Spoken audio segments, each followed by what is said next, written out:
Have you noticed that some topics can really strike a nerve with people? You can't always predict this in advance, but some comments, some ideas, some hypothetical propositions really push people's buttons. Philosophical thoughts, especially, have the power to provoke over-the-top, defensive, disgusted, or even aggressive reactions in otherwise friendly conversations, quite unintentionally. Well, I might have stumbled upon a theory as to why this might be. And, surprisingly, it has everything to do with the meaning of life. Or, more accurately, the finitude of life. Or, more accurately, the certainty of death. Allow me to explain.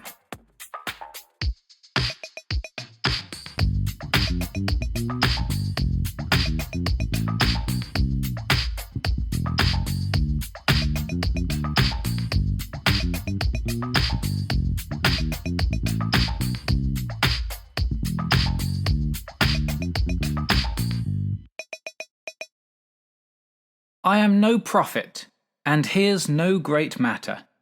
I have seen the moment of my greatness flicker, and I have seen the eternal footman hold my coat and snicker, and in short, I was afraid. That was a bit of T.S. Eliot. Not my words, I'm sorry to say, but it does quite deliciously set the mood for this episode. Before we can stamp a purpose on our lives, we should first pay our respects to death. Eliot's eternal footman. Regardless of how often we pause to consider death, its looming certainty never goes away. We receive constant reminders through movies, news stories, health advice, etc., that we are fragile, mortal creatures. Many of our ingrained daily routines also reflect this inconvenience. How is it, then, that for most of us, death feels like something that only happens to other people? The problem is that death turns all our various pursuits into a kind of cosmic joke. What's been on your mind today? What's caused you to worry while you battle the endless complexities of being you? Probably not the fact that you will, one day, not exist. Humans are masters of forward planning and introspection, allowing us to grasp what it means to have our lives cut ruthlessly short. This singular insight may set us apart from other creatures. Yet, just like the rest of the animal kingdom, none of us can escape our potential to be expunged in an instant, without warning, reason, dignity, or a shred of cosmic justice. Although obvious, this is a curiously difficult predicament to accept. Appreciating that our time on Earth is unknowably limited brings a strange kind of clarity. It forces us to confront how much stress and anxiety we're inflicting on ourselves over truly trivial nonsense. As modern-day philosopher Sam Harris has put it, quote, "When you first find yourself getting angry about something, try to reflect that you are going to die. The person who has upset you is going to die. Both of you are going to lose everyone you love. It will all come to an end in some moment, and you don't know when that moment will be." End quote. In my experience, stripping off and spooning your own mortality enriches all lived experiences to some degree. For every action or behaviour you can think of, no matter how mundane or profound, there will come a final time you'll get to experience it. If you knew that a camping trip, or a birthday party, surfing a wave, enduring a punishing anecdote, or smelling a cup of coffee would be the last time you'd ever get to do so, could you so easily take these experiences for granted?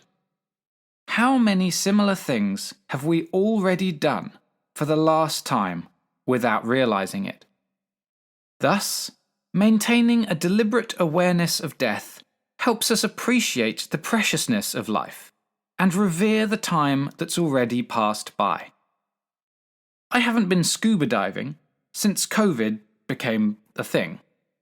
Will I ever go again? I don't know. But last time I was diving, it never occurred to me that this might be the final time I'd be doing it. I hope that next time I'm pulling on my fins, or socializing in a restaurant, or mowing the lawn, or stuck in traffic listening to music, I'm going to channel my inner Sam Harris and stay mindful that there will come a last time for all these things. And perhaps this is it. Being impermanent joins a long list of uniquely human anxieties.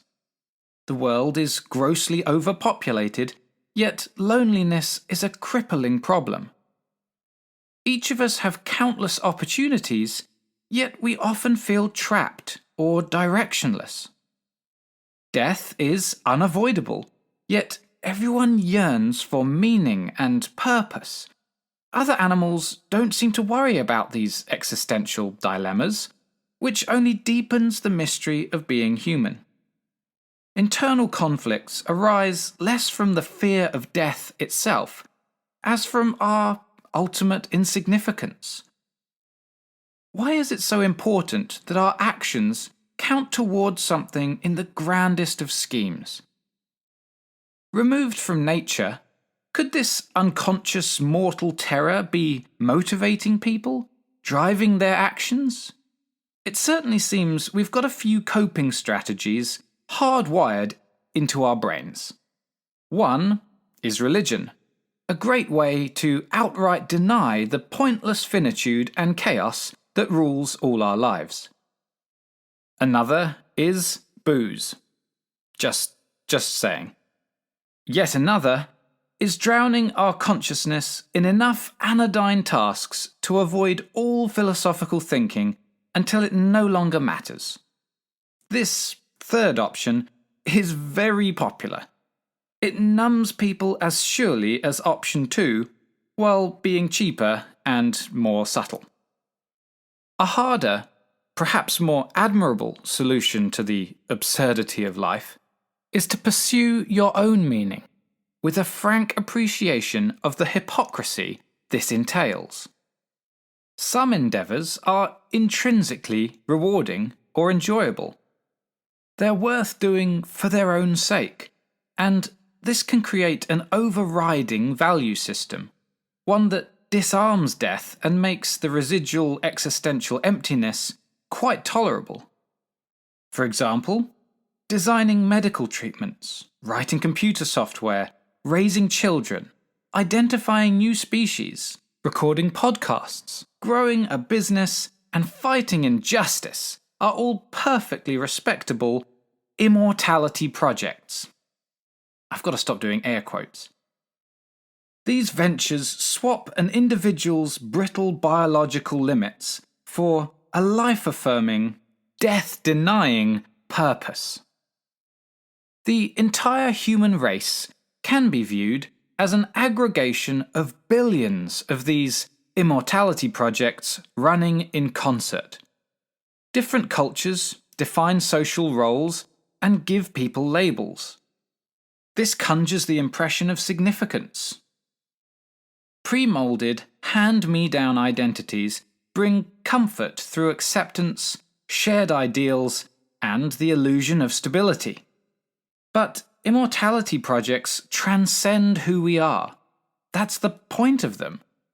Although we're still microscopic parts in a vast historic continuum, now there's meaning in it. It's artificial, to be sure, yet our chosen passions make us feel way more important than we actually are. What's more, we may actually need these delusions. As Stephen West of Philosophize This explains, they are necessary lies that make life comprehensible in the face of chaos, and cure the paralysis of meaninglessness. slathering ourselves in culture, inventing a purpose, and striving to improve the world for other people has got to be better than zombifying ourselves with drugs and light entertainment. But immortality projects have a somewhat uglier flip side. Transference objects. I did the air quotes again.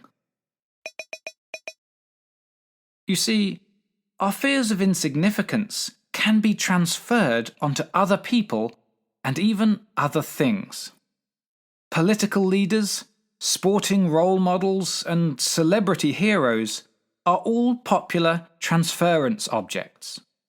So are follower counts, new gadgets, clothes, money, and collections of every kind. Pretty much anything that can be obsessed over can stifle our underlying fear of death and irrelevance. Transference objects validate our legitimacy as meaningful individuals, according to anthropologist Ernest Becker. People judge themselves and their sense of worth by these arbitrary, readily available reference standards. It's good to be aware of what's fundamentally driving human behaviour. Without that knowledge, we'd be incapable of accurately evaluating our choices or making peace with who we are. Some things are clear. No one is intrinsically broken or in need of fixing. We are all self-conscious, conflicted creatures desperate to outrun our own irresistible mortality. Understanding this teaches us to cope and offers an idealized glimpse at value neutrality. Even so, it often feels rude and standoffish when someone claims to know more about what you're doing and why you're doing it than you do.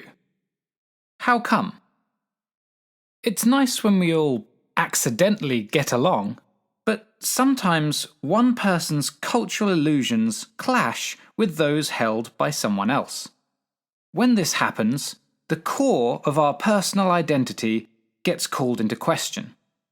Our immortality projects and transference objects, primary weapons against death and chaos, appear impotent, even silly.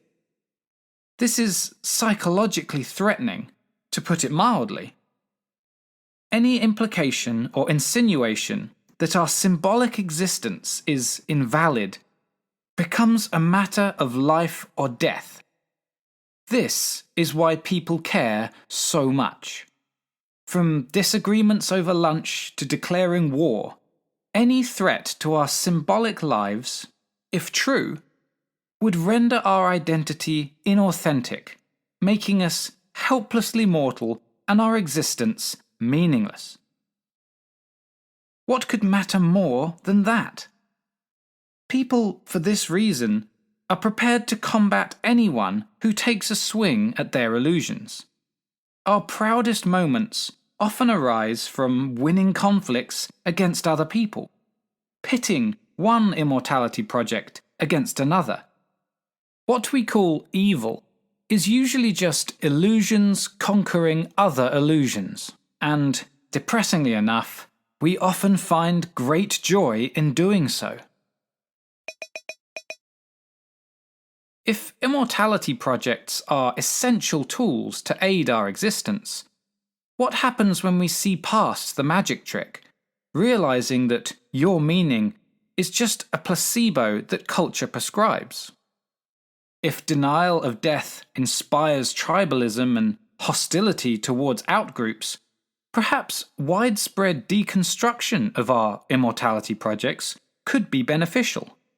Maybe, just maybe, by dissolving our sham symbolic selves, we'd be receptive to a new existentially honest identity, one that squares our fears, needs, and abilities with the undirected cosmic drama unfolding all around us.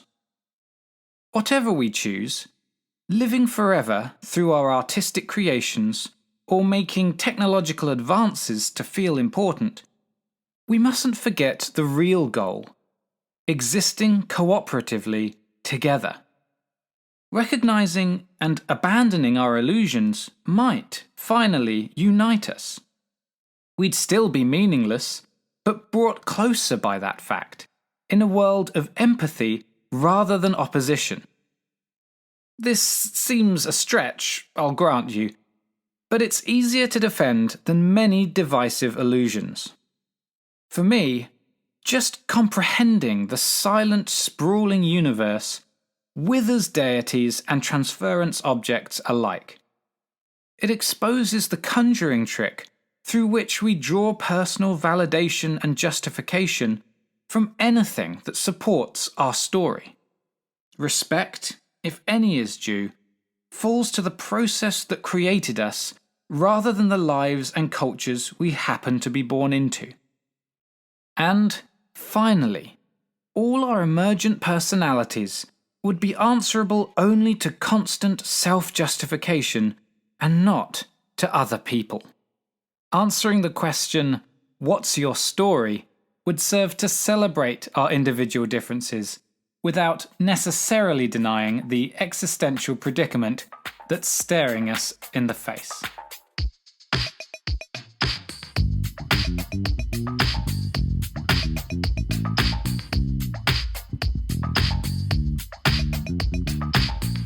Hopefully these first 5 episodes of Wiggle Soup have given us some handle on what it is Wiggle Soup is all about. I'm saying this as much for my benefit as anyone else's. Next, I want to dive a little bit deeper into superstition, prayer, and religious thinking. Topics I find endlessly intriguing.